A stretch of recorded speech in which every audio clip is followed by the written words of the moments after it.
नमस्ते स्टूडेंट्स।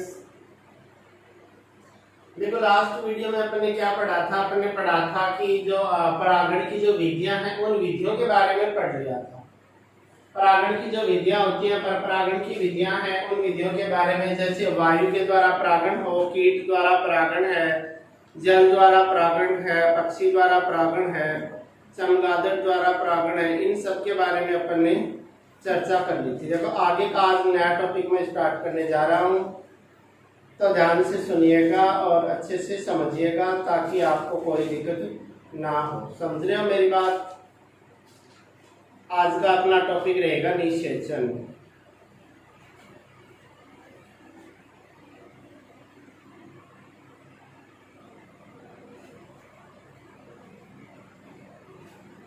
आज का अपना टॉपिक रहेगा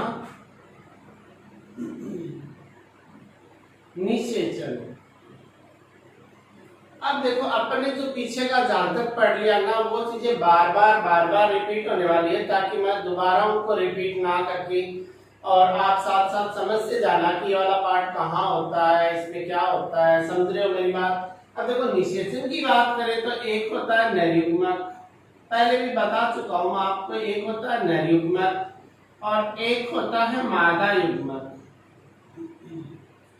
एक तो होता है नरयुग्मक और एक होता है मादा युग्मक। इस नरयुग्मक और मादा युग्मक दोनों के मिलन से, कि दोनों का मिलन बोल सकते हो, संयोजन बोल सकते हो, सम्मिलन बोल सकते हो। समझ रहे हो मेरी बात। इससे किसका निर्माण होता है? युग्मनज, यानी जायगोट का निर्माण हो। ये जो प्रोसेस है ये क्या कहलाती है? निषेचन कहलाती है। समझ रहे हो मेरी बात। आप पहले भी पढ़ चुके हो।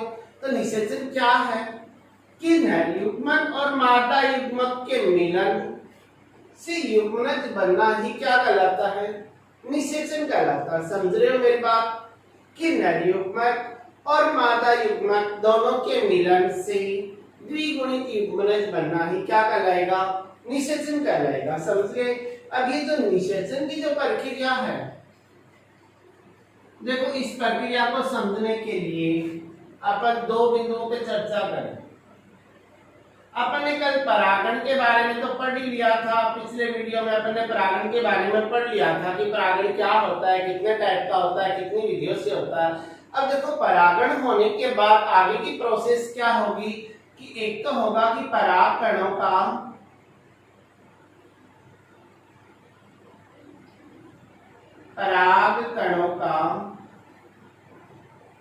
अंकुरण। एक होता है परागकणों का अंकुरण और एक होता है पराग नली का निर्माण।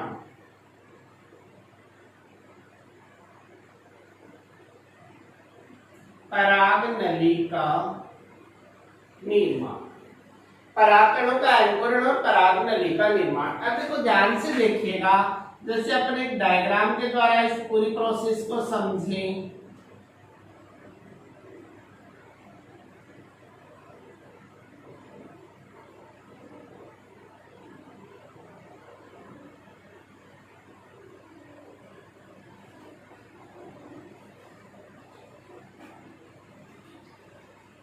साथ साथ में ये वाला डायग्राम अपन काफी बार इसके बारे में पढ़ भी चुके हैं और इसको अपन काफी बार बना भी चुके हैं, तो मेरे ख्याल से आपको कोई प्रॉब्लम नहीं आने वाली है। तो ये कौन सी कोशिकाएं होती हैं?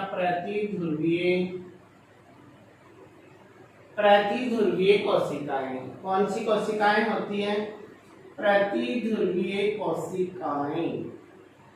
अच्छा, नीचे वाली जो कोशिकाएं हैं उनको बोला जाता है सहायक कोशिकाएं।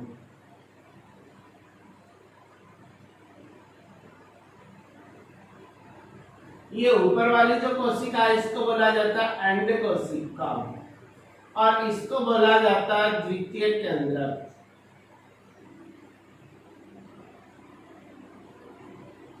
या द्विगुणित केंद्रक बोले अपन।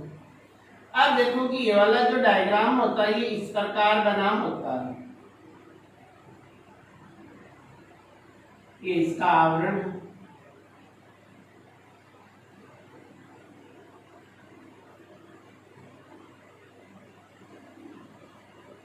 ये इस प्रकार इसका डायग्राम है।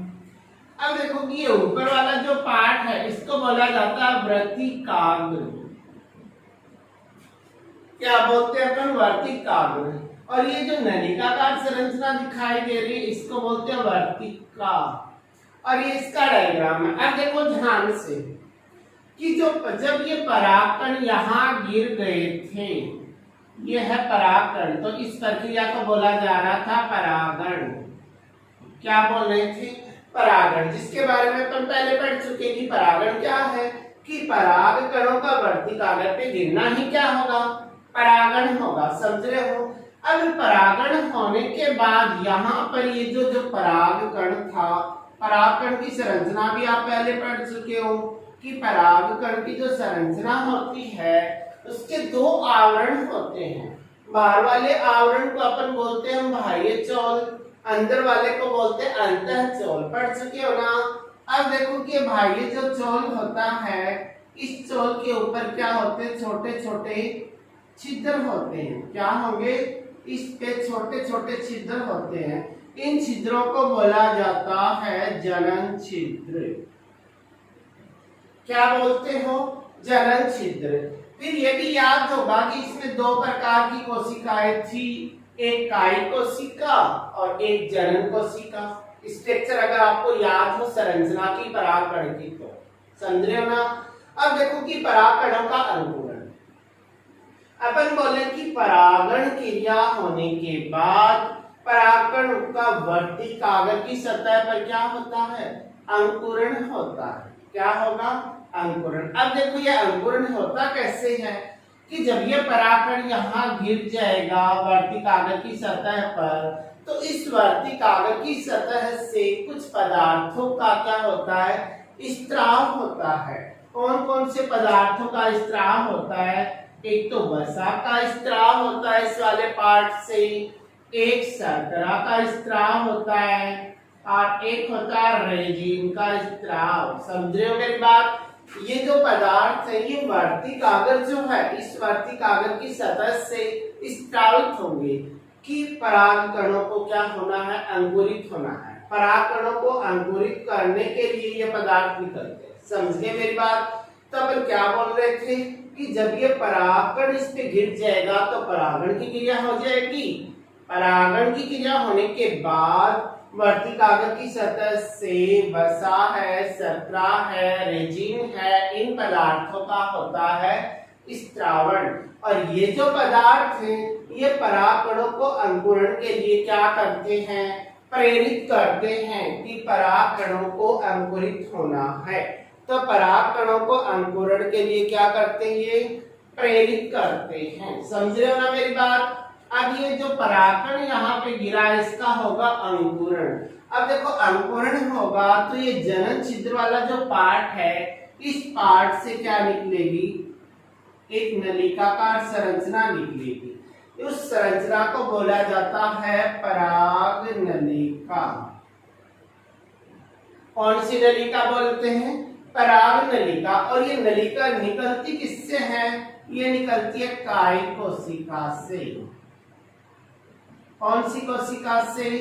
कायी कोशिका से। तो अपन क्या बोलेंगे कि परागण की क्रिया होने के बाद वर्तिकाग्र की सतह से वसा है, शर्करा है, रेजिन है, ये जो पदार्थ निकलते हैं ये परागकणों को अंकुरण के लिए मोटिवेट करेंगे।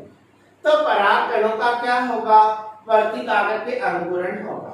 अब अंकुरण होगा तो जनन छिद्र वाले भाग से क्या निकलेगी? पराग नली निकलेगी। ये पराग नली बनती किससे है? कायी कोशिका से बनती है। समझ गए मेरी बात? ये पराग नली निकलेगी और ये पराग नली इस वर्तिकाग्र वाले भाग में क्या हो जाएगी? प्रवेश कर जाएगी। अब देखो बात ये है कि कुछ परागकण तो ऐसे होते हैं, कुछ परागकण तो ऐसे होते हैं कि जिनसे एक ही नली निकलती है। कुछ परागकण तो देखो ऐसे होते हैं जिनसे एक ही पराग नली निकलती है। तो इन परागकणों को बोला जाता है एक नलिकीय परागकण। क्या बोलते हो? एक नलिकीय परागकण की एक नलिका उत्पन्न करने वाले परागकण। अब देखो कुछ जो परागकण होते हैं उनमें एक से अधिक पराग नलियां क्या हो जाती हैं, इस प्रकार निकल आती हैं। तो एक से ज्यादा निकल रही है तो इसे बोलते हैं बहुनली के परागकण। अब ये जो बहुनली के परागकण होते हैं इनमें भी क्या होता है कि एक पराग नली ही सक्रिय रहती है, बाकी सारी क्या हो जाएंगी, अपने आप ही नष्ट हो जाती है। अगर किसी में एक ही निकल रही है तो वो तो रहेगी सक्रिय, अगर एक से ज्यादा भी अगर निकल रही है तो उनमें केवल एक ही पराग नली सक्रिय रहेगी, बाकी क्या हो जाएंगी, नष्ट हो जाएंगी। तो एक पराग नली निकलेगी तो एक पराग नली की, एक से ज्यादा निकल रही है तो बहुपराग नली। समझ रहे हो मेरी बात। एक पॉइंट और आता है कि यहाँ पर परागकण गिरने के बाद परागकणों से पराग नली निकल रही है, यानी परागकणों का अंकुरण हो रहा है। तो परागण होने के बाद परागकणों का अंकुरण हो रहा है, उनके बीच का जो टाइम पीरियड होता है, समय होता है, उसको बोला जाता है अंकुरण काल। क्या बोलते हैं, परागकणों का अंकुरण काल। आपसे पूछ लिया जाए कि परागकणों का अंकुरण काल किसे करते हैं, तो आप क्या बोलोगे कि परागण होने के बाद वर्ती कागज की सतह पर परागकणों के अंकुरण, कि परागण और परागकणों के अंकुरण के बीच लगने वाले समय को क्या कहते हैं, परागकणों का अंकुरण काल बोलते हैं। समझ गए मेरी बात। तो ये तो हो गया परागकणों का अंकुरण। अब होता है पराग नली का निर्माण। तो जैसे ही परागकणों का अंकुरण हो गया, पराग नली का निर्माण हो गया। अब ये जो पराग नली है, ये पराग नली इस वर्तिका वाले भाग से धीरे धीरे आगे की ओर वृद्धि करती जाएगी, वृद्धि करती जाएगी और वर्तिका वाले भाग में आ जाएगी। अब ये पराग नली नीचे की ओर वृद्धि करे या ऊपर की ओर वृद्धि करे, ये किस पे निर्भर करता है, ये रसायनों पे निर्भर करता है कि वर्तिका है, अंडाशय है, इनके द्वारा कुछ रासायनिक पदार्थ निकलते हैं, उन पदार्थों के कारण ही ये पराग नली इसके अंदर की ओर वृद्धि करती है। मतलब रसायनों के कारण ही प्रेरित हुई है, तो इसलिए इसे बोलते हैं रसायनानुवर्ती। क्या बोलते हो, रसायनानुवर्ती। आपसे पूछ लिया जाए कि जो पराग नली है उसे रसायनानुवर्ती क्यों कहते हैं, क्योंकि जो पराग नली है परागकणों के अंकुरण से जो निकली है वो वर्तिकाग्र से वर्तिका अंडाशय की ओर वृद्धि करती है, तो वो रसायनों के प्रभाव से करती है, वो नीचे की ओर वृद्धि करती है, तो इसलिए इसे बोला जाता है रसायनानुवृत्ति। क्या बोलते हो, रसायनानुवृत्ति। अब देखो कि ये पराग नली कितनी लंबी होगी, इसका आकार इतना होगा या इतना होगा या इतना होगा, ये किस पे निर्भर करता है, ये इस वर्तिका पे निर्भर करता है। किस पे निर्भर करेगा, वर्तिका पे। अगर वर्तिका वाला पार्ट लंबा है तो इसको लंबा रास्ता पार करना पड़ेगा, तो पराग नली की लंबाई भी क्या हो जाएगी, अधिक हो जाएगी। अगर ये वर्तिका वाला पार्ट छोटा है तो इसको कम रास्ता पार करना पड़ेगा, तो पराग नली की लंबाई क्या हो जाएगी, कम हो जाएगी। समझ रहे हो मेरी बात। तो इसका मतलब है कि जो पराग जो नली है उसकी जो लंबाई है वो किस पे निर्भर करेगी, वो वर्तिका की लंबाई पर निर्भर करती है। समझ रहे हो मेरी बात। अब देखो आगे की बात ये कि जो वर्तिका जो होती है, अधिकांश पादपों की जो वर्तिका है वो अंदर से क्या होती है, खाली होती है, खोखली होती है। कुछ पादपों की खोखली नहीं भी होती है, लेकिन अधिकांश पादपों की खोखली होती है। और खोखली होने के कारण ये रसायनों के प्रभाव से पराग नली का नीचे की ओर क्या करती जाती है, वृद्धि करती जाती है। और ये नीचे की ओर वृद्धि करती जाएगी, करती जाएगी, करती जाएगी, और अंत में ये पराग नली क्या करेगी, अंत में ये पराग नली वृद्धि करके बीजांड द्वार, इस वाले पार्ट को बोलते हैं बीजांड द्वार, इस बीजांड द्वार वाले भाग से प्रवेश करती हुई और इस भ्रूणकोश में प्रवेश कर जाएगी। कहाँ प्रवेश कर जाएगी, भ्रूण कोश में प्रवेश कर जाएगी। समझ रहे हो मेरी बात। तो इस प्रकार ये परागनली बन गई काय कोशिका से, ये वृद्धि करके अंडाशय से बीजांड और भ्रूणकोश में जाकर के भ्रूणकोश के अंदर क्या हो जाएगी, प्रवेश कर जाएगी।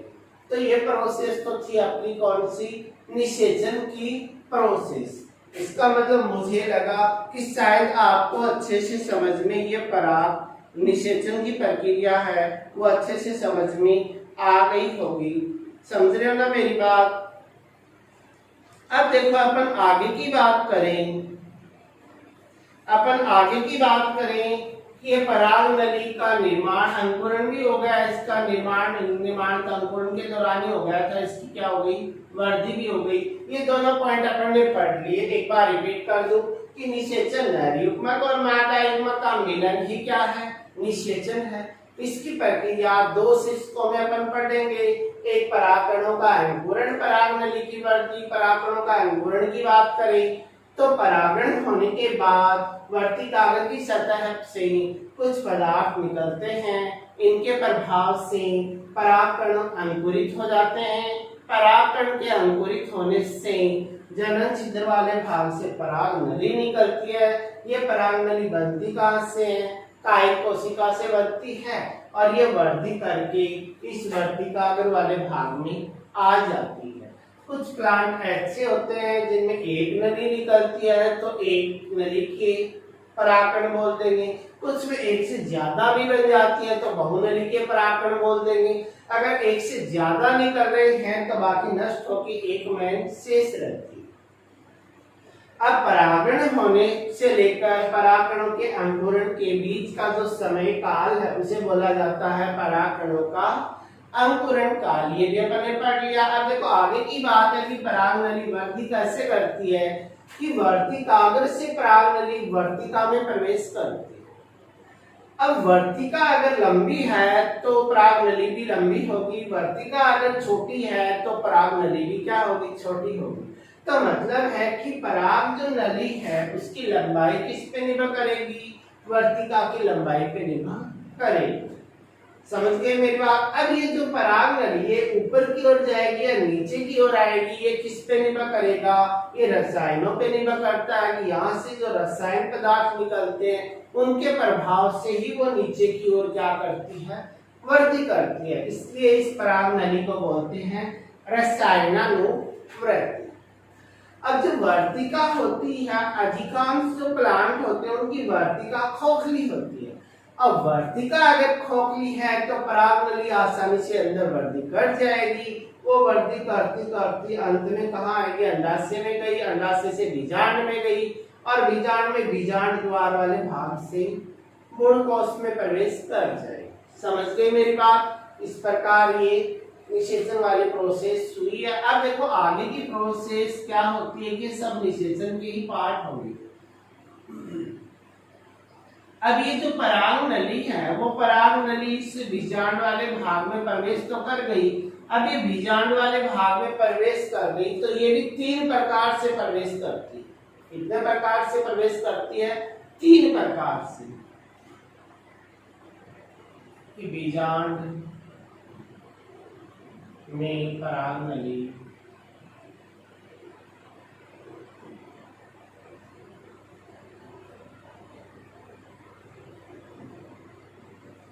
पराग नलिका का प्रवेश। अब ये पराग जो नलिका है वो तीन प्रकार से प्रवेश कर सकती है। एक तो बीजांड द्वार वाले भाग से, बीजांड द्वार,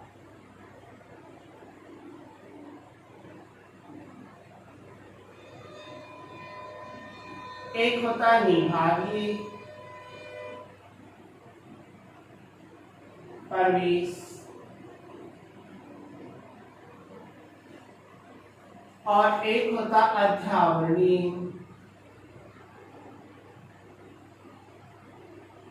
प्रवेश। तो कितने प्रकार से प्रवेश कर सकती है, तीन प्रकार से। या तो बीजांड द्वार वाले भाग से करेगी तो बीजांड द्वारीय प्रवेश बोलोगे, निभाग वाले भाग से प्रवेश करेगी तो निभागीय बोलोगे और अध्यावरण वाले भाग से करेगी तो अध्यावरणीय बोलोगे। अब देखो तीनों को अपन डायग्राम से समझें कि किस किस प्रकार ये प्रवेश करती है। देखो ध्यान से, अगर आपको बीजांड का डायग्राम थोड़ा बहुत भी अगर ध्यान हो तो आप अच्छे से समझ जाओगे। आपने ये भी पढ़ा होगा कि बीजांड पे एक भाग होता है, वहां पे बीजांड द्वार होता है, उसका आधारीय भाग होता है, उसको निभाग बोलते हैं। उसके बाहर की ओर क्या होते हैं, अध्यावरण होता है, जो निभाग से बनता है उसे अध्यावरण बोलते हैं। देखो ध्यान से कि मान लो ये क्या है, अपना बीजांड है, ये क्या है, मान लो ये बीजांड है,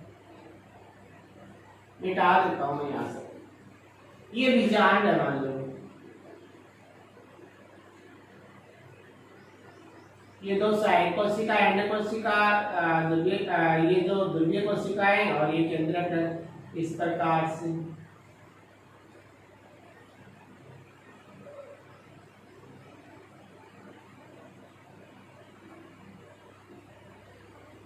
अब देखो मैंने इसको शॉर्ट में बना दिया सीधा सा। आप पहले बीजांड की स्ट्रक्चर बनाई हुई है, वैसे भी बना सकते हो, कोई दिक्कत नहीं है। अगर देखो ये जो पराग नली है, इस वाले भाग को बोलते हैं बीजांड द्वार। क्या बोलते हैं, बीजांड द्वार। और ये जो आधारी ये वाला पार्ट होता है, इसको बोला जाता है निभाग। क्या बोलते हो, निभाग। और ये बाहर वाला आवरण है, इसको बोलते हैं अध्यावरण। क्या बोलते हैं अपन, अध्यावरण। अब ये जो पराग नली थी वो अंडाशय में गई, अंडाशय से बीजांड में गई, तो बीजांड में जाने के बाद या तो ये पराग नली इस प्रकार से ऐसे प्रवेश करेगी, ये क्या है, पराग नली।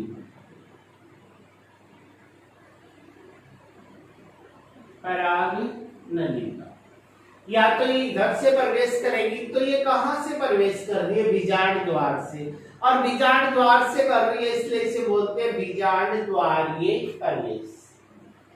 या फिर ये पराग नली ऐसे प्रवेश दा करके, ये मान लो ये क्या है, भ्रूणकोश है,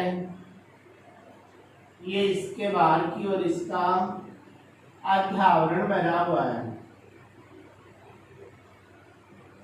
समझ रहे हो मेरी बात, ये इसका बीजांड द्वार वाला भाग है, बीजांड द्वार, ये इसका अध्यावरण है, और ये वाला भाग है वो क्या, निभाग। या फिर ये पराग नली इस बीजांड द्वार वाले भाग से ना आकर इस निभाग वाले भाग पे ऐसे आई और सीधी की सीधी अंदर प्रवेश कर गई। ये क्या है, पराग नली का, तो इसे बोला जाएगा निभागीय प्रवेश। ऐसे प्रवेश ना करके ये पराग नली मान लो अध्यावरण वाले भाग से प्रवेश कर रही है, तो उसे बोला जाएगा अध्यावरणीय प्रवेश। देखो इस प्रकार से कि मान लो ये भ्रूणकोश है, ये भ्रूणकोश है, ये इसके बाहर की ओर इसका क्या बना हुआ है, अध्यावरण बना हुआ। या फिर ये पराग नली मान लो इस अध्यावरण वाले भाग से सीधी की सीधी ऐसे प्रवेश कर जाए, अध्यावरण। और ये पराग नली का, तो इसे बोलेंगे अपन क्या, इसे बोलेंगे अपन अध्यावरणीय प्रवेश। इसे बोला जाएगा निभागीय प्रवेश, और ये होगा बीजांड द्वारीय प्रवेश।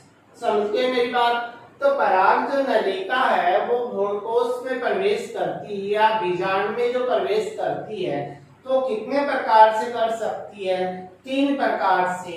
या तो वो बीजांड द्वार वाले भाग से प्रवेश करेगी, या फिर वो निभाग वाले भाग से प्रवेश करेगी, या फिर अध्यावरण से करेगी। तो इस आधार पर 3 प्रकार के हो गए, बीजांड द्वारीय प्रवेश, निभागीय प्रवेश और अध्यावरणीय प्रवेश। आपसे पूछ लिया जाए कि बीजांड द्वारीय प्रवेश किसे कहा जाता है, तो आप क्या बोलोगे कि यदि बीजांड के भ्रूणकोश में पराग नलिका, तो ये बीजांड का ये भ्रूणकोश है, तो बीजांड के भ्रूणकोश में तो जा रही, तो बीजांड के भ्रूणकोश में यदि पराग नलिका बीजांड द्वार वाले भाग से प्रवेश कर रही है तो उसे तो बोला जाता है बीजांड द्वारीय प्रवेश। और अधिकांश ज्यादातर पादपों में ये जो पराग नली है वो बीजांड द्वार वाले भाग से ही प्रवेश करती है। समझ रहे हो मेरी बात कि अधिकांश पादपों में जो पराग नली है वो बीजांड द्वार वाले भाग से ही अंदर एंटर करती है। समझ गए। अब देखो आगे की बात है निभागीय प्रवेश। तो आपसे पूछा जाए कि निभागीय प्रवेश क्या है, तो ये तो बीजांड था, ये भ्रूणकोश है, ये इसका बीजांड द्वार है, ये निभाग है, ये किधर से आ रही है, निभाग से। कौन आ रही है, पराग नलिका। तो आप ऐसा कैसा लिख दो कि बीजांड के भ्रूणकोश में यदि पराग नलिका निभाग वाले भाग से प्रवेश करे, निभाग वाले भाग से प्रवेश करती है तो उसे बोला जाता है निभागीय प्रवेश। क्या बोलते हो, निभागीय प्रवेश।